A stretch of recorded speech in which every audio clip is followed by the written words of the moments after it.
Todos vamos dar início a mais uma sessão de julgamento do Tribunal Superior Eleitoral deste dia 29 de julho de 2020.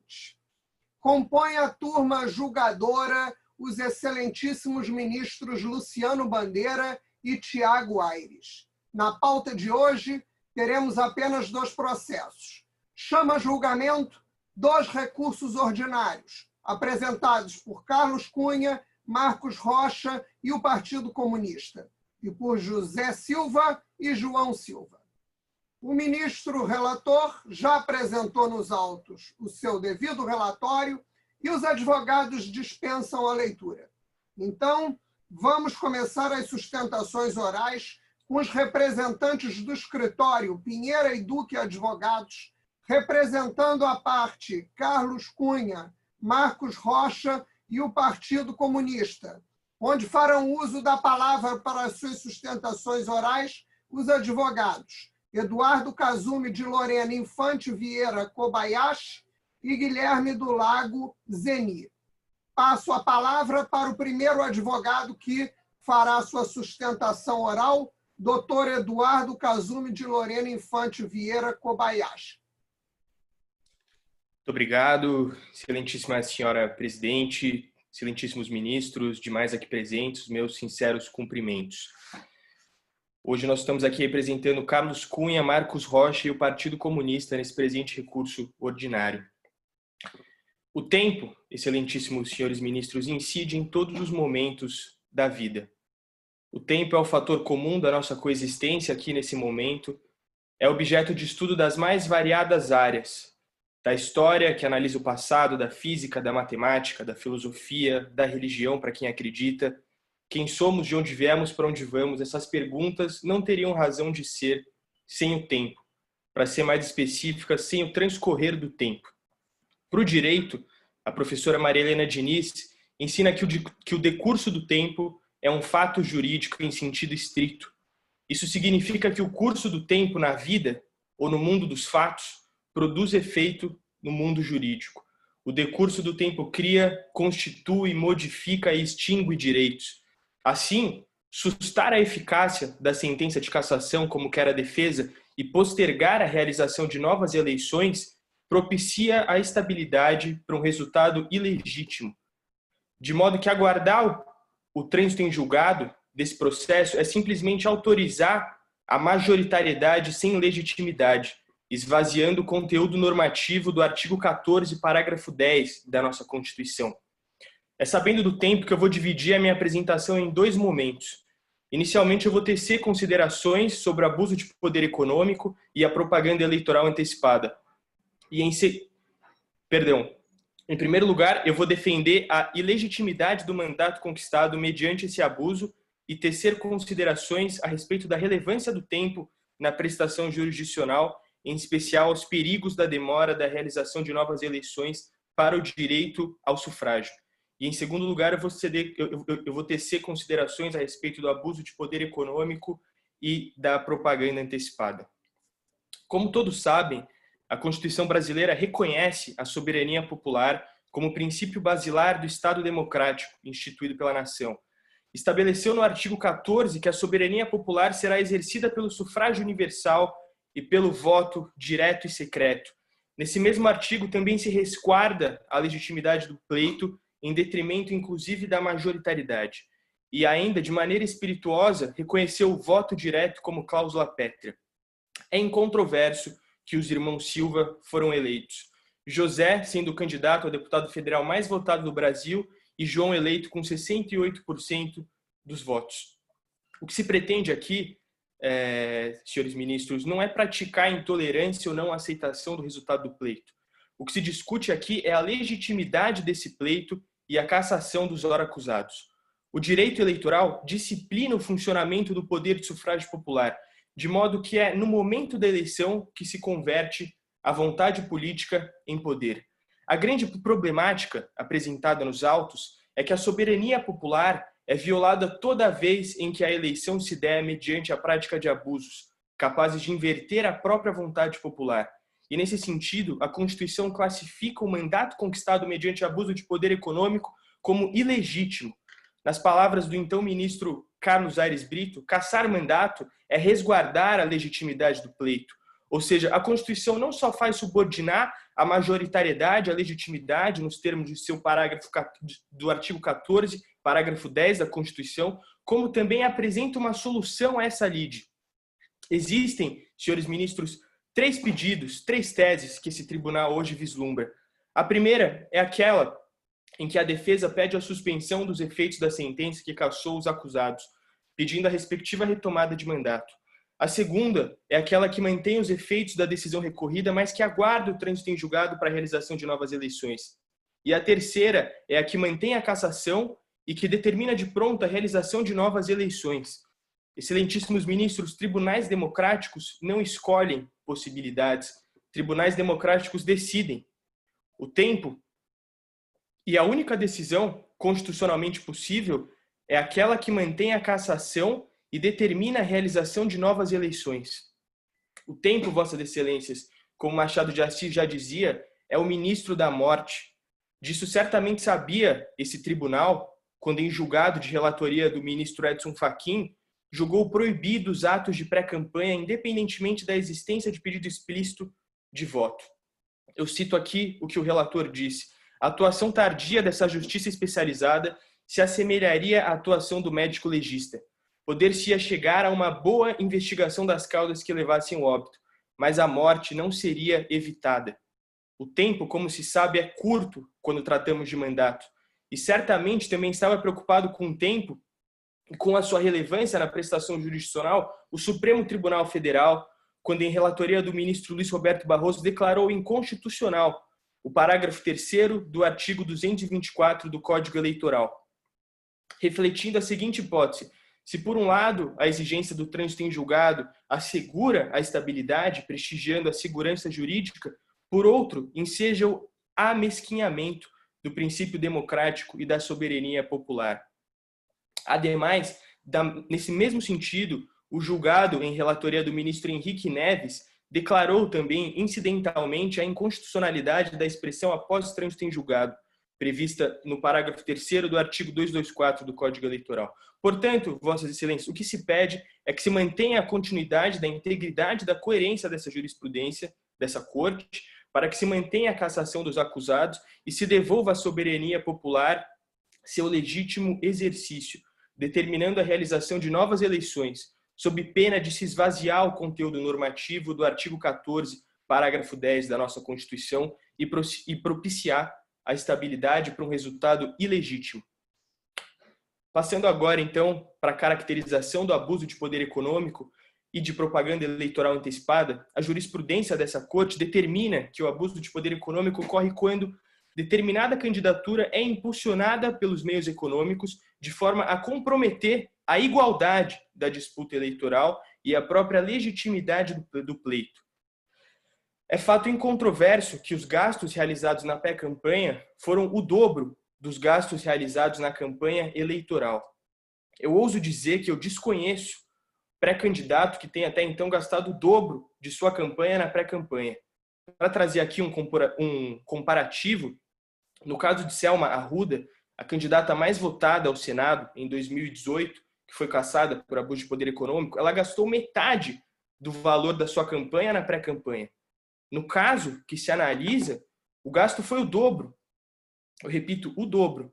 De fato, a legislação existente é lacunosa quando trata de propaganda eleitoral antecipada, mas a jurisprudência dessa Corte, na falta de legislação a respeito do tema, se posicionou, estabelecendo 3 critérios para a caracterização de abuso de poder econômico durante a pré-campanha, isso conforme o agravo regimental no agravo de instrumento do voto do Luiz Fux.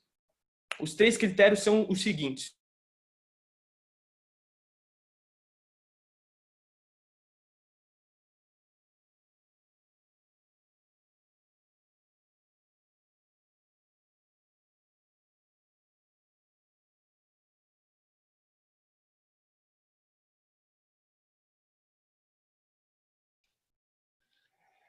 O orador Eduardo, o tempo já finalizou.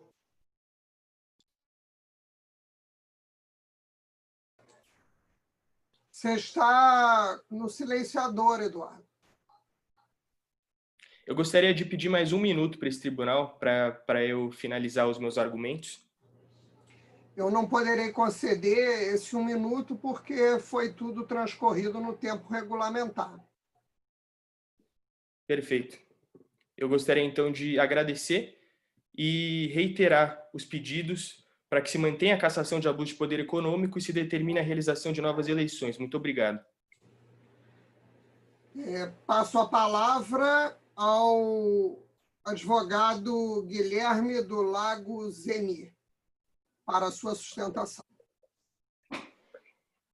Excelentíssimos representantes dessa Corte Superior Eleitoral, excelentíssima senhora presidente desse tribunal, demais ministros, queria cumprimentar meu colega Eduardo Kasumi, as colegas representantes do Polo Passivo da Demanda.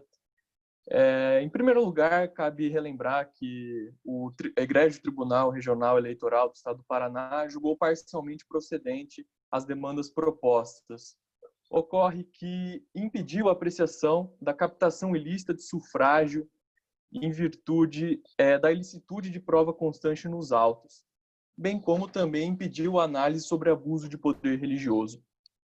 Primeiramente, nesse momento, se faz uma análise pertinente à desnecessidade do litisconsórcio passivo em relação a dois personagens que são fundamentais na caracterização desses ilícitos cometidos. Diz respeito ao senhor Pedro Almeida, que se trata de gerente de restaurante de propriedade do senhor João Silva, então candidato ao governo do estado do Paraná, e também do senhor Lucas Souza, presidente do Centro Espírita Luz Divina de Curitiba, o qual fez abuso de poder religioso em proveito dos então candidatos irmãos Silva. É preciso cristalizar que o Instituto do Litisconsórcio Passivo, no âmbito da própria legislação processual civil, ela vai ser obrigatoriamente considerada por disposição de lei, o que no nosso entendimento, no entendimento do polo de acusação, não existe, ou no caso de relação de natureza jurídica controvertida, o que dependerá da eficácia da sentença. No presente caso, sobretudo no que diz respeito ao senhor Pedro Almeida, inexiste uma relação jurídica controvertida em função da relação existente entre os candidatos e o gerente do restaurante, dado que a propriedade desse estabelecimento é dos próprios irmãos Silva. Inclusive, esse Tribunal Superior Eleitoral vem adotando o entendimento de que o litisconsórcio passivo necessário deve se dar cautelosamente para que não haja, por si só, a extinção das demandas eleitorais que visam resguardar a lisura do processo eleitoral, que é, senão, o combustível e o fator de veículo da democracia, ainda mais tratando uma democracia representativa, onde os cidadãos não podem exercer diretamente o poder popular. É de plena importância que o processo eleitoral, todos os processos eleitorais sejam conduzidos com a melhor transparência possível. Portanto, passando à análise, nós temos a questão da licitude da gravação ambiental. Elas foram feitas em circunstâncias onde constaram com a participação dos candidatos, em que prometeram vantagens devidas a funcionários, o que também foi reproduzido pelo gerente do estabelecimento, prometendo vantagens a um de seus funcionários. É preciso relembrar que tal conduta caracteriza captação ilícita de sufrágio, porque promete vantagem. E, por final, ela compromete a probidade do processo eleitoral, comprometendo o interesse público coletivo. Em relação à questão da prova ilícita, a gente precisa citar uma jurisprudência do Tribunal Superior Eleitoral que afirma que nenhuma prova, ainda que trazida depois, ela não deve ser declarada de ilícita de imediato, além do fato de que o próprio Código Processual Civil ele admite a apresentação de provas em qualquer tempo. Sobre a questão do aditamento, ainda no que tange ao abuso de poder religioso, apesar de se tratar de um instituto recente que se indaga no direito eleitoral, ela já foi arguida em algumas ações, como a gente pode conferir no julgamento de uma ação de investigação judicial eleitoral pelo Tribunal Regional Eleitoral de Rondônia, em que configura o abuso, o uso de meios de comunicação social, a hipótese de evento previamente denominado de fim religioso, mas em que a pregação se faz com apelo a pedido de votos para candidatos a cargos eletivos. Ora, excelências, restou comprovado pelas provas trazidas nos autos que houve, sim, um grande poder de persuasão, ainda mais tratando de um líder religioso, que nós sabemos que toca muito na intimidade da população brasileira. A religião no nosso país, ela é diversa, nós temos diversas religiões, diversas crenças, e toca muito nas crenças do nosso povo. Então, a partir do momento em que um líder religioso se vale do seu espaço, da intimidade da sua fé, juntamente com daqueles que processam sua fé junto dele, para intermediar vantagens políticas eleitorais, é sim uma hipótese de configuração de abuso de poder religioso e que extrapola o comportamento devido que os candidatos devem demonstrar ao longo do processo eleitoral.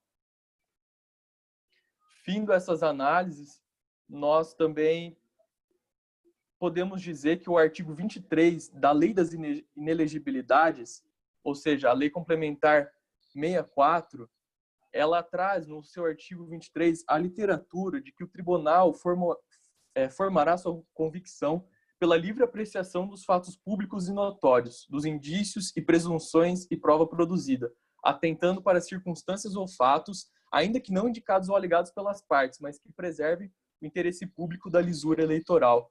Portanto, o argumento central de que não caberia o aditamento, ele se faz da superação de um próprio entendimento jurisprudencial, ainda que não seja possível. Nós sabemos que existe o instituto do overruling, que possibilita a superação de uma determinada jurisprudência. E aqui o instituto que nós mais prezamos, como nós já dissemos, ainda mais se tratando de uma democracia representativa, é a lisura do processo eleitoral. Porque ainda que seja em pré-campanha, o extrapolamento das condutas dos candidatos influenciarão o resultado eleitoral posterior. Portanto, a gente preza e pugna para que vossas excelências acatem os pedidos da acusação, do polo acusatório, para que também sejam complementada a acusação, a condenação dos acusados no que tange a captação ilícita de sufrágio e também do abuso de poder religioso. Assim, concluo a exposição inicial do polo acusatório. Obrigado ao doutor Guilherme Zeni. Antes de passar a palavra aos demais ministros, eu queria apenas um esclarecimento, né? Se no caso concreto, o advogado vê especificamente o abuso do poder religioso como uma das hipóteses ensejadoras da ação, e em que pontuação estaria, né, focado a questão do abuso do poder econômico. Presidente, só para complementar, porque eu acho que a pergunta é a mesma, ele poder responder de uma vez, especificamente do advogado, saber no que caracterizou o esclarecimento, o fato concreto do abuso do poder religioso, no que se caracterizou, qual foi o fato específico, a atuação específica que importou nisso, conforme consta dos autos. Então, passa a palavra também para o ministro Tiago Aires, complementando que a minha dúvida é exatamente na questão das hipóteses ensejadoras da ação. Ministro Aires. Pois não, Excelência. Apenas complementando, mas numa perspectiva até fazendo aí uma deferência ao advogado, doutor Eduardo Kobayashi, uma pegada poética a que ele fez alusão. Caetano Veloso, em sua oração ao tempo, ele afirma que quando tivermos saído para fora do teu círculo, no caso, o círculo do tempo, não serei, nem tu tempo terás sido. Então, eu lhe pergunto, dentro dessa perspectiva, doutor Eduardo, porque o tempo por si só não é nada. Ele só ganha sentido por conta exatamente de tudo que é feito, que é produzido ou que não é feito no seu curso. Compreendendo, portanto, que a produção da nossa jurisprudência não se dá em outra coisa, senão no tempo, é que eu lhe pergunto, complementando as palavras da senhora presidente e do ministro Luciano, de que forma você compreende essa discussão sobre o abuso do poder religioso como uma figura autônoma e, ao mesmo tempo, com relação a essa exigência, essa discussão toda na pré-campanha, sem qualquer tipo de disciplina no nosso ordenamento jurídico, nessa perspectiva da jurisprudência vigente em nosso tempo, que é o tempo de hoje. É possível se cogitar como causa de pedir, é possível considerar essa figura do abuso do poder religioso e também sustentar as pretensões tão graves que são aqui veiculadas, partindo-se da investigação de um dado momento, de uma fase do processo com relação ao qual não há disciplina, que é a pré-campanha?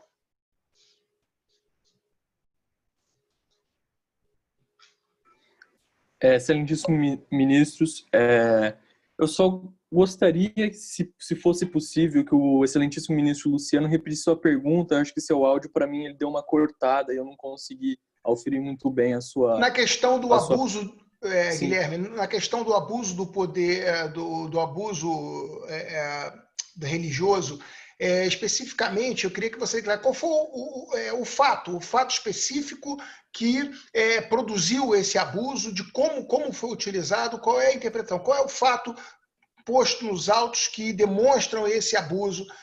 Para mim não ficou muito claro. Certo. Posso começar respondendo? Por favor. Quanto à questão levantada pelo ministro Aires, o tempo presente, né, o tempo em que a gente vive, a nossa jurisprudência, como eu não tive tempo de terminar o meu raciocínio, assentada no voto do Luiz Fux, determina 3 critérios para a caracterização do abuso de poder econômico durante a pré-campanha, ainda que não haja legislação sobre o tema. Então, respondendo aos 3 critérios, se os meios utilizados passam do limite razoável, que é o primeiro critério, eu apresento 2 fatos. Um, que é a concessão de 1 hora a mais pela Rádio da Família em entrevista ao pré-candidato João. E aqui é importante que a gente se adeque à nova matemática do ano eleitoral. São 210 dias de pré-campanha contra 45 dias de período eleitoral propriamente dito. Então, portanto, essa 1 hora faz sim diferença, levando em conta isso.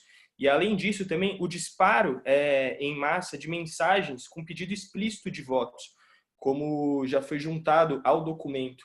E, a partir do momento, então, que os ora acusados tinham conhecimento dessas provas, que são os 15 print screens, eles poderiam tomar ações que revertessem essa caracterização de beneficiários. O segundo critério é que se trata que as condutas sejam reiteradas. E aqui, Vossas Excelências, foram realizados 75 eventos, inclusive em espaços abertos, inclusive em frente de prédios públicos. Então, portanto, a realização de 75 eventos não é possível que se admita que o candidato apresentou a sua pré-candidatura em 75 eventos. E, por fim, que é o terceiro e último critério, os custos, a capilaridade, a abrangência e o período da exposição são expressivos. Novamente, em primeiro lugar, a contratação de empresa de marketing para elaboração de vídeos da sua divulgação e os gastos em dobro no período eleitoral. Quanto às questões que relacionam ao abuso de poder econômico, o fato concreto, respondendo ao ministro Luciano, é o discurso que foi proferido por Lucas Souza na presença dos então candidatos. Eles não fizeram uso da palavra, nem subiram no palanque, mas eles estavam presentes, conscientes então de que um presidente do Centro Espírita estava proferindo discurso favorável a eles. E ainda que esse tribunal não aceite, por conta do aditamento e da estabilização da demanda, não aceite a ampliação da causa de pedir, é preciso que se diga que no processo eleitoral se busca a verdade real. Então, portanto, ainda que os fatos supervenientes não tenham condão de ampliar a causa de pedir, eles devem ser considerados por esse tribunal. Satisfeitos, ministros? Satisfeito. Senhora presidente, não sei se acredito que se adeque ao perfil do projeto, mas eu queria apenas fazer uma breve sugestão. Poderia, Excelência? Por favor. Vejam bem, a gente discute aqui muitos aspectos de conteúdo, mas como nós avaliamos também as sustentações orais, vocês têm que compreender que as sustentações orais são a grande vitrine. O debate processual ele já é público por natureza, quer dizer, a exposição nas audiências, nas sessões, mas especialmente nesse momento que nós estamos vivendo na pandemia, deve haver um cuidado ainda maior. Então, por exemplo, nós usamos muito a tecnologia, vejo todos vocês com fone. É importante ter o cuidado, porque muitas vezes, nos momentos em que nós estamos vivendo hoje, a gente faz muita utilização, a todo momento a gente pega nesses equipamentos e deixa de lado algo que é muito importante, que é o gestual. A gente comunica de maneira integral e não apenas por meio da voz. Da mesma forma, eu chamo a atenção com relação às leituras. Eu tenho notado, eu tenho assistido a diversas sessões e muitos têm lido. Não é que não se possa ler, mas o magnetismo, o encantamento, ele é muito mais forte quando você tem o olho no olho. Então, se isso já é difícil na modalidade presencial, imagine nesta plataforma. Então, tentem ao máximo se esforçar no sentido de buscar olhar nos olhos aqui dos julgadores, de ler o mínimo possível, colocar apontamentos, mesmo porque eu percebi, por exemplo, rapidamente já para concluir, senhora presidente, que no caso do doutor Eduardo, veja que nessa segunda etapa, quando o senhor respondeu, já houve uma outra performance, e o senhor leu muito menos, embora o senhor tenha feito uma abordagem muito bonita, mas havia muita leitura. Então, vamos ficar atentos a isso, tá certo? É apenas um compartilhamento aqui de uma experiência. Obrigado, senhor presidente. Ministro Luciano, alguma outra consideração? Não, satisfeito e concordando com o que o ministro Tiago Aires falou, o impacto da sustentação, o olho no olho, ele é fundamental. Ele tem muito mais efeito, o poder de convencimento é muito maior quando existe essa ligação direta. Passamos, então, a palavra à segunda equipe, né, para a primeira oradora, a advogada doutora Bárbara. A doutora Bárbara Barbieri Eric. Falei certo o nome? Eric? Bárbara Barbieri. Eric, perdão. Doutora Bárbara Barbieri Eric está pelo escritório Peron e Simon Advogados Associados, representando a parte irmãos Silva, José Silva e João Silva. Doutora, a senhora tem a palavra para a sua sustentação oral. Honoráveis magistrados e magistradas deste tribunal, ilustres representantes de Marcos Cunha, Carlos Rocha e do Partido Comunista e demais presentes nessa audiência, boa tarde. Me chamo Bárbara Barbieri Erig e, junto com a minha coagente Jordana Brustolin, realizaremos a representação dos irmãos Silva no presente caso. Primeiramente, excelências, gostaria de destacar que tratarei a respeito das preliminares de inviabilidade de conhecimento da AIGE proposta por Carlos Cunha, da ilicitude das gravações constantes nos autos e da necessidade de inclusão de Pedro Almeida e Lucas Souza no polo passivo das demandas em litisconsórcio passivo necessário. E, no mérito, tratarei sobre a inocorrência de abuso de poder religioso. Passo, então, a análise das preliminares. Magistrados, de início, gostaria de ressaltar sobre a inviabilidade da ação de investigação judicial eleitoral proposta por Carlos Cunha, uma vez que, de acordo com a jurisprudência deste tribunal, o termo inicial para o ajuizamento da AIGE é o registro da candidatura, não sendo cabível a sua propositura se não se tiver em discussão a análise de benefício contra quem já possui a condição de candidato, conforme se depreende do inciso 14 do artigo 22 da Lei Complementar número 64 de 1990. Inclusive, neste sentido, trago como exemplo o recurso ordinário número 10.265, julgado por esta Corte. Considerando o magistrado que, no caso em tela, o ajuizamento da primeira AIGE por Carlos Cunha foi realizada em 23 de setembro de 2022 e que o registro da candidatura, tanto de João Silva quanto de José Silva, foi realizado e protocolizado em 25 de setembro de 2022, mostra-se inviável a referida ação, tendo em vista que foi realizada antes do registro de candidatura. No que tange às gravações ambientais constantes nos autos, bem apreciou o Tribunal Regional Eleitoral do Paraná, que entendeu pela ilicitude das gravações, com a consequente impossibilidade da análise na alegação de captação ilícita de sufrágio. Excelências, este egrégio tribunal inúmeras vezes entendeu pela ilicitude da referida prova, na medida em que há a necessidade de proteção à privacidade e honra dos envolvidos, sobretudo quando se tratar de local privado, que é o que ocorre no presente caso. Assim, é ilícita a gravação ambiental realizada sem prévia autorização judicial em recinto privado por um dos interlocutores e sem a ciência dos demais. Nesse sentido, trago como exemplo os recursos especiais eleitorais número 235 e número 100.327. Deste modo, excelências, resta demonstrada a ilicitude das gravações ambientais constantes dos autos, do que decorre a necessidade de manutenção do acórdão regional neste ponto.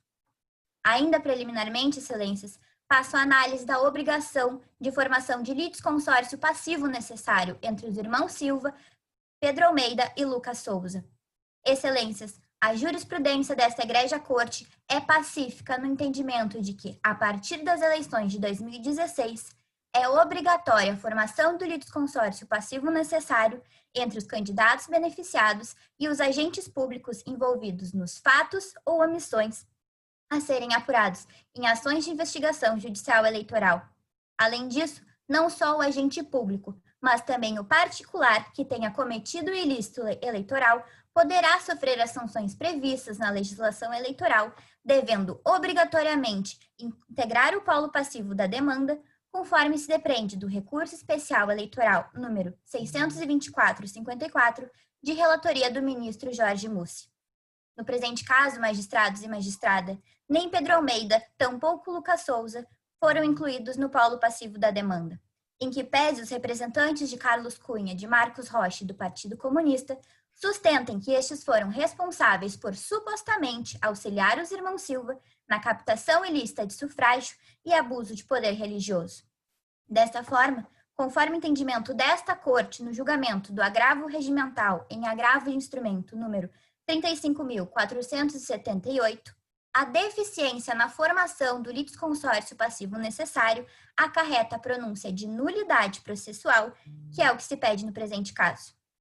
Em relação ao mérito, excelências, no que se refere ao suposto cometimento de abuso de poder religioso, é importante destacar que esta Corte, inclusive, já rechaçou a sua existência, sustentando no recurso ordinário número 265.308, do ano de 2017, que tanto a Constituição Federal quanto a legislação eleitoral não contemplam a figura do abuso de poder religioso. Destacou-se neste julgamento ainda, excelentes, que o Congresso jamais criou esta figura, e caso o Judiciário criasse esse crime eleitoral, haveria um ativismo inaceitável com uma invasão das competências do Legislativo. Ademais, excelências, ainda que essa representação cogita que este não seja o entendimento de vossas excelências, verifica-se que não há provas no sentido de que o evento religioso tenha sido realizado com finalidade eleitoreira, visto que o presidente do Centro Espírita tão somente proferiu discurso favorável aos candidatos, sem pedido expresso de votos, sendo que os irmãos Silva não fizeram uso da palavra e nem subiram no palanque, mas sim permaneceram sentados no mesmo local destinado aos demais. Desta forma, magistrados, não é possível imputar aos irmãos Silva a prática de abuso de poder religioso por conduta que não foi sequer realizada por eles. Diante de todo exposto, postula-se o acolhimento das preliminares suscitadas e, no mérito, a absolvição dos irmãos Silva por abuso de poder religioso. Agradeço profundamente a atenção de todos os magistrados e magistradas e passo a palavra à minha coagente, Jordana Prustolin, para dar seguimento à representação. Então, Bárbara, quem passa a palavra é a Corte. Desculpa, magistrada. Muito obrigada, Bárbara. Então, passamos então a palavra para a advogada doutora Jordana Prustolin para a sua sustentação. Honoráveis magistrados e magistrada deste tribunal, ilustres representantes de Carlos Cunha, de Marcos Rocha e do Partido Comunista, e demais presentes nessa sessão. Boa tarde. Chamo Jordana Pistolin, darei continuidade à representação dos irmãos Silva, iniciada pela minha coagente Bárbara Barbieri. Destaco, inicialmente, que tratarei da inocorrência dos delitos de captação ilícita de sufrágio, de propaganda antecipada, de abuso de poder econômico e de abuso dos meios de comunicação. No que toca à alegação de captação ilícita de sufrágio, caso vossas excelências entendam pela licitude das gravações ambientais constantes nos autos, referida conduta não resta demonstrada no presente caso. A captação ilícita de sufrágio, prevista no artigo 41A da Lei 9.504 de 97, exige o preenchimento dos seguintes requisitos. Primeiro, a realização de quaisquer das condutas enumeradas pelo dispositivo, isto é, doar, oferecer, prometer ou entregar bem ou vontade pessoal de qualquer natureza ao eleitor. Segundo, o dolo específico de obter o voto do eleitor. Terceiro, a participação ou anuência do candidato beneficiado. E quarto, a ocorrência dos fatos desde o registro da candidatura até o dia da eleição. As sanções impostas à prática desse ilícito eleitoral são bastante gravosas. E, desse modo, a jurisprudência deste Tribunal Superior Eleitoral pressupõe a necessidade de existência de provas robustas e incontestes para sua configuração.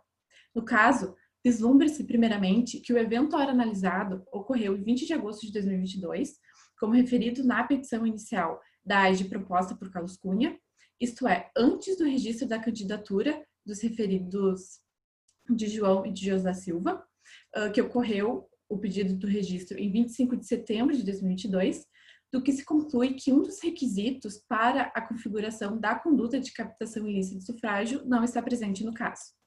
Além disso, se depreende das gravações que João Silva em nenhum momento fez pedido expresso de votos, do que resulta a impossibilidade de subsumir o ocorrido na conduta de captação ilícita de sufrágio.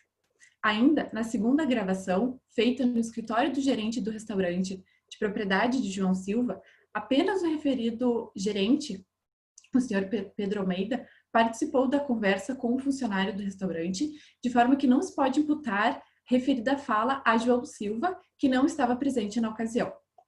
De igual modo, também não há que se falar em cometimento de propaganda antecipada, tendo em vista que, das condutas realizadas pelos irmãos Silva, quais sejam a realização de eventos presenciais pelo Estado do Paraná e a divulgação de vídeos nas redes sociais dos irmãos, encontram-se autorizados pelo artigo 36A da Lei 9.504 de 97.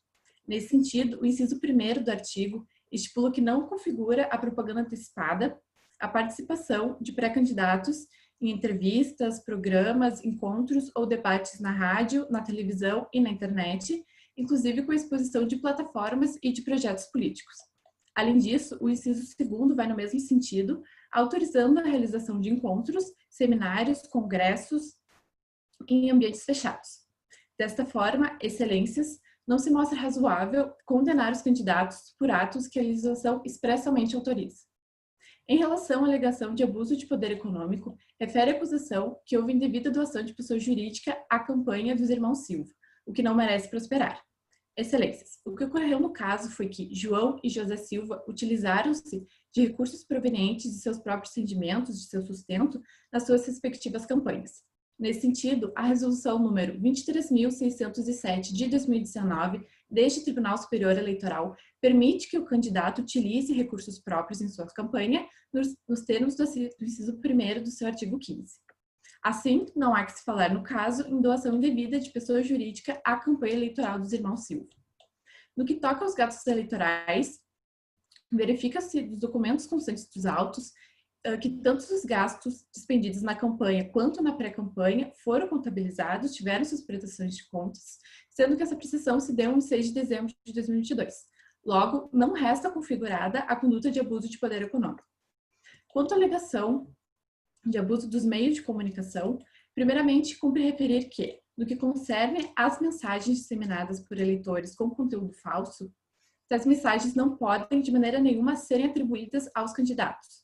Isso porque não se mostra razoável responsabilizar os candidatos por condutas de terceiros sobre as quais não possuem qualquer tipo de ingerência.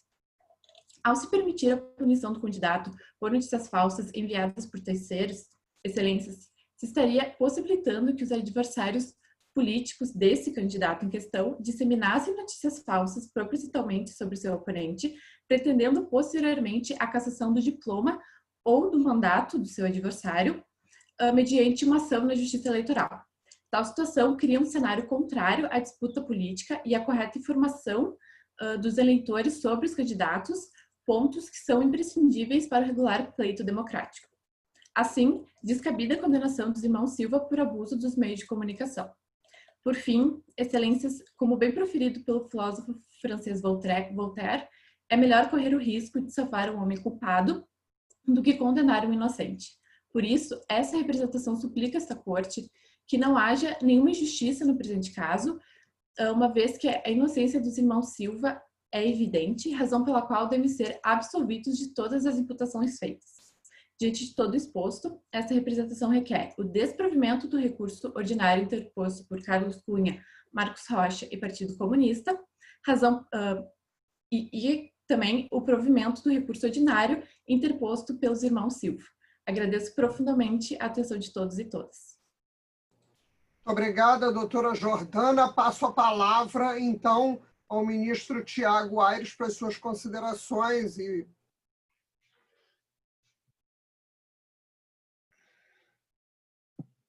Senhor presidente, apenas indagaria a doutora Jordana quanto à figura do partido nessa demanda, especificamente quando se imputa a captação ilícita de sufrágio. A equipe sabe informar se atribui isso? Obrigada pela pergunta, magistrado.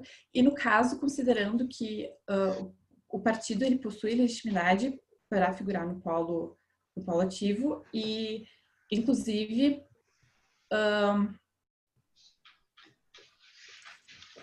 no que diz respeito às acusações, não se mostra possível a caracterização da captação ilícita de sufrágio no caso, ainda que o próprio partido que participou da coligação indique isso na sua acusação, porque não resta provas robustas e provas incontestes realmente no sentido da prática desse ilícito pelos irmãos Silva. Eu faria a pergunta ainda em complemento ao ministro Tiago Aires. Penso que o ministro indagava a advogada sobre a incidência do artigo 6º da Lei das Eleições, no que tange a problemática da legitimidade ativa.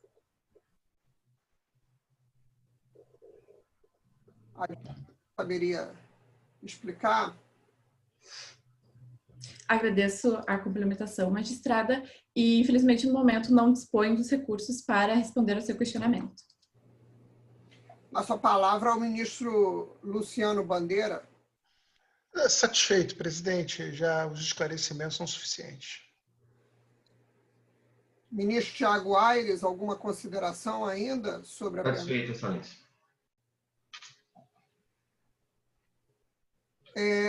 Passo, então, a palavra para a primeira equipe, que fará a réplica, não é? Notadamente, para o doutor Eduardo, que fará a réplica, ou o doutor Guilherme? Doutor Guilherme. Doutor Guilherme, perdão. Para o doutor Guilherme Zeni, para a réplica. Por favor, o senhor tem a palavra. Obrigado, excelentíssima senhora presidente desse tribunal. Eu vou aproveitar esses 3 minutos finais que nós estamos aqui à disposição. Antes de rebater caso a caso, acho que é importante frisar que numa democracia representativa, vejam, excelências, do presidente da República aos milhares de vereadores, agentes políticos no Brasil com mandato eletivo tem um número de cerca de 70 mil pessoas, que não correspondem assim a 1/1000 da população total do país. Nesse sentido, eu acho que a gente tem que entender que a importância do direito eleitoral, ela visa a lisura e a transparência do pleito eleitoral. É fundamental que numa democracia representativa, onde o cidadão abre mão do exercício direto da democracia para emprestar sua legitimidade a uma pessoa que irá representá-lo, e ainda assim que não seja o seu candidato vencedor, mas ele também terá sua representação no parlamento como minoria, é importante que a lisura do pleito seja sempre preservada. E eu até vou aproveitar para citar uma parte de uma decisão do ministro Gilmar Mendes no recurso especial eleitoral 466.997, de 3 de outubro de 2016, que ele fala que no direito eleitoral as regras de proteção aos direitos individuais do cidadão cedem espaço à atuação estatal, pois há que se avistar a natureza coletiva dos bens jurídicos tutelados pelas ações eleitorais, notadamente, no caso em exame, por meio de ação de investigação judicial eleitoral, mantendo-se a igualdade da disputa eleitoral e protegendo a legitimidade e a normalidade das eleições. Então, no caso concreto, a gente vê que as violações cometidas pelos candidatos comprometeram a lisura do pleito eleitoral ao quais eles foram candidatos. Veja-se, a alegação, por exemplo, do abuso de poder econômico ou do abuso das comunicações sociais dos quais os candidatos tiveram proveitos. Evidentemente, a lei eleitoral ela busca proteger que todos os candidatos devem ser tratados de forma isonômica, o que não aconteceu. Somente num dos veículos de comunicação, que era de propriedade dos candidatos, eles foram dedicados a eles um tempo 4 vezes maior do que a seus adversários, o que compromete a lisura da própria pré-campanha. É permitido, sim, fazer pré-campanha desde que não haja pedido explícito de voto.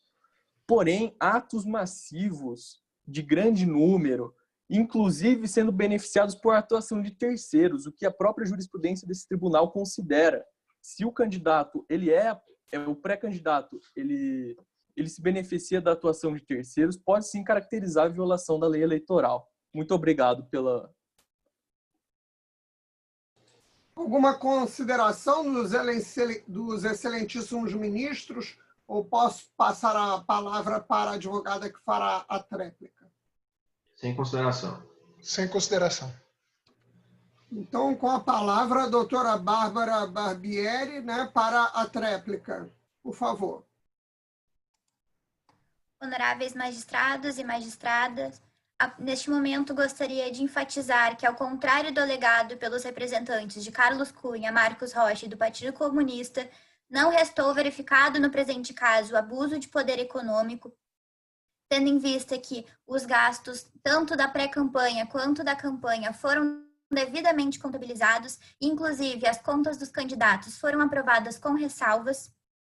Além disso, no que tange à alegação de abuso dos meios de comunicação, em relação às mensagens disseminadas pelos eleitores, ressalta-se novamente que esta não pode ser atribuída aos candidatos, aos irmãos Silva, tendo em vista que eles não tinham qualquer forma de ingerência sobre essas mensagens.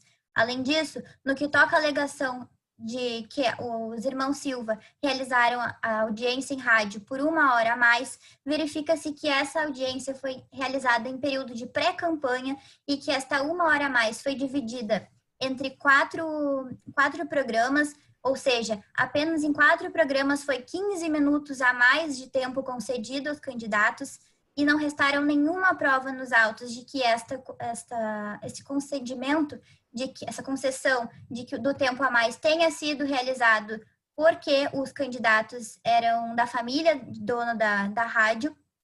Além disso, excelências, é importante destacar que, ao contrário do alegado também, o abuso de poder religioso também não restou configurado no presente caso, tendo em vista que os candidatos nada contribuíram para o cometimento deste suposto delito, tendo em vista que não falaram em nenhum momento durante o culto religioso pedindo votos de forma implícita, tampouco implícita, mas sim foi uma conduta perpetrada por terceiro que nada contribuiu os irmãos Silva.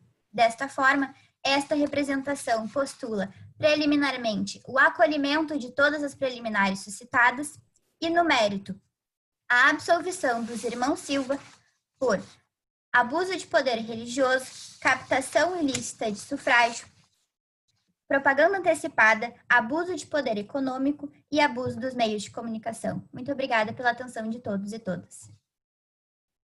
Obrigado, advogada, doutora Bárbara Barbieri. Passo a palavra ao ministro Tiago Aires para suas considerações.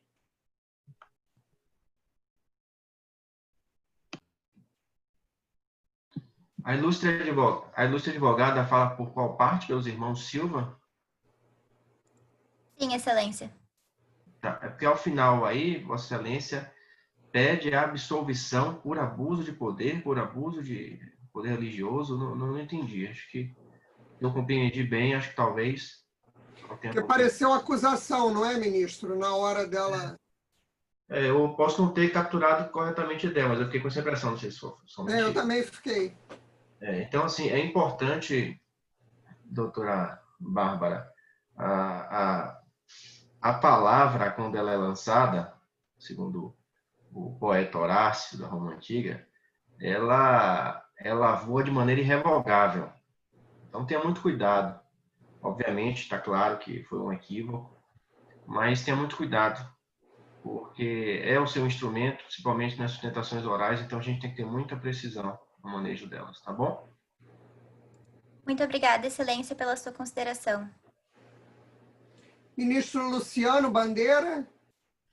Eu quero apenas parabenizar a todos, foi muito produtivo, é um processo de aprendizado, de evolução, e eu tenho certeza que foi um primeiro momento muito positivo para todos vocês. Só isso, presidente. Eu queria Pois não. Presidente, então, já que é o primeiro momento que eu falo de maneira mais informal, eu queria apenas agradecer a maravilhosa oportunidade, a iniciativa da Abradep, da OAB Nacional, do IPRAD, da EGE, e dizer que todas essas entidades igualmente relevantes, elas emitem um sinal muito bonito de empatia, principalmente nesse momento em que a gente vive, em que tem tanta gente tocada por desesperança, por dor, por tristeza. Então, ver uma iniciativa dessa, de preocupação com o outro, de poder gerar conteúdo, de contribuir para o desenvolvimento das pessoas que estão tão aflitas neste momento, em especial dos estudantes, é algo que merece todos os aplausos. Então, eu, de coração, agradeço a oportunidade, me sinto imensamente honrado de ter a atenção de todos vocês aqui. Agradeço em especial ao colega Marcelo Weick pelo convite e, obviamente, por estar aqui ao lado da minha querida professora Vânia Eta, doutor Luciano, uma grande alegria, um presente para mim. Obrigado, doutor Tiago Aires. Eu queria até, em nome da organização do evento, também agradecer imensamente a sua participação e a do doutor Luciano Bandeira, que é o presidente da OAB do Estado do Rio de Janeiro, como avaliadores nesse momento aqui, nesse grupo, porque o espírito da competição é exatamente esse, não é? Um aprendizado, sobretudo, dos alunos, de todos nós que estamos participando. Isso tem gerado muita motivação nos jovens, né? Muito empenhados. Nós estamos vendo aí essa moçada, né, com tanta dedicação, com tanto empenho na competição, dando cada um o melhor de si. Isso é tudo muito emocionante. Eu, sobretudo, queria, né, dizer do quanto fiquei feliz em poder me congraçar, né, nesse momento aqui, na oportunidade com dois grandes amigos, onde fizemos, né, a avaliação de 4 talentosos jovens, parabenizar a Jordana, né, a Bárbara, ao Eduardo e ao Guilherme por esse momento tão rico que todos nós tivemos. E agradecer, sobretudo, à comissão organizadora e ao nosso queridíssimo amigo Marcelo Weick, que tem sido aí um condutor, né, tão exitoso, né, de um desafio que não é brincadeira, porque muita gente envolvida, né, muitas equipes, muitos participantes. Parabenizar a Laila, que é quase uma fada madrinha de todos, né, na condução do êxito dessa competição, que foi, já tem sido e vai continuar sendo um sucesso e a primeira competição de direito eleitoral que nós estamos fazendo no nosso país, que não começou pequena, começou grandiosa, não é? Foi, talvez, pelas informações que eu tive este ano, a maior competição, né, que foi realizada. Então, tudo isso é muito engrandecedor para todos nós. E eu me despeço, porque também essa é minha última participação aqui, dizendo da minha imensa alegria de ter compartilhado essas 3 avaliações com o meu queridíssimo amigo Luciano Bandeira, que me dá uma alegria enorme sempre quando todos os projetos que temos podemos estar juntos, né, no fazer, e ao doutor Tiago Aires, né, que é esse amigo querido e um jovem jurista que todos nós temos que admirar no nosso Brasil. Muito obrigada. Está encerrada a sessão.